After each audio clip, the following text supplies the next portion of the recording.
Well, guess what?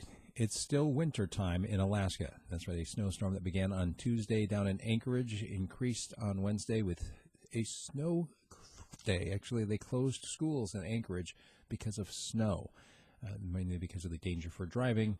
Also, there's increased avalanche danger all across Southcentral Alaska, and they're saying that heavy snow is expected through today in parts of interior Alaska. There's a search on right now for a seal hunter who's missing near Newtok. The guy went off with his snow machine towing a kayak, and he was overdue. And when they went out to look for him, they found the snow machine, but no sign of him or his kayak. They're still looking. The identities of the troopers and the canine that were involved in that fatal shooting incident were released this week, both of them veterans of over 10 years apiece. And the troopers have released a number of most wanted people in the Fairbanks area. They released about half of the names on Monday and then the rest of them on Tuesday. And they're wanted for everything from property crimes to unlawful evasion, basically leaving the North Star Center without permission. Well, an Eagle River boy has won the national title for having the smelliest sneakers. Apparently, he intentionally stepped in animal poop and fish guts to help get the putrescence up. Speaking of up, property taxes in Juneau are going up again. And it looks like there is a possibility of, a problem in the prisons in Alaska if they continue their rollback efforts on the crime bill.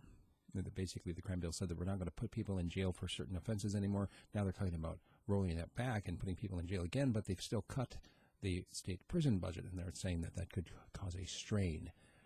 Shipping rules have been tightened for legislators after the state has paid to move any number of heavy things, including a senator's piano, back and forth between Juneau and his village. Now they're tightening it up. They're not going to be allowed as many thousands of pounds. Also, the state house has passed what they've called a fully funded and responsible budget. They've passed that on to the Senate for consideration. Meanwhile, the Senate's education plan could end up having hundreds of fewer both educator positions and non-education positions across the state. The downturn continues, as right now the Mat-Su Borough is looking at their budget discussions. They're saying, hey, we're in a downturn and we're going to be facing having less money for all of these things that we want to continue to do. The new regulations from the Juneau Docks and Harbors will prohibit discharge of sewage.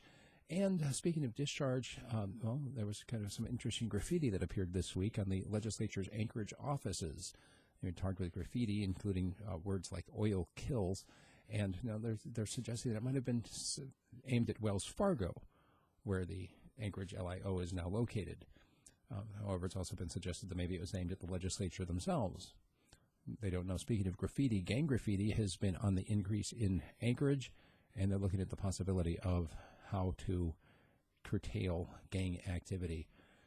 And looks like hockey games in Fairbanks may soon be played under lights that are powered by wood.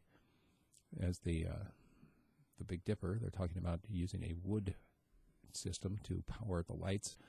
And no excuses. A reminder to all Alaskans that this coming Friday is the deadline for procrastinating PFD applicants. That's what we've got for our Alaska News. Make sure you check out what I'm doing at Patreon and my website, radiofreespeech.com.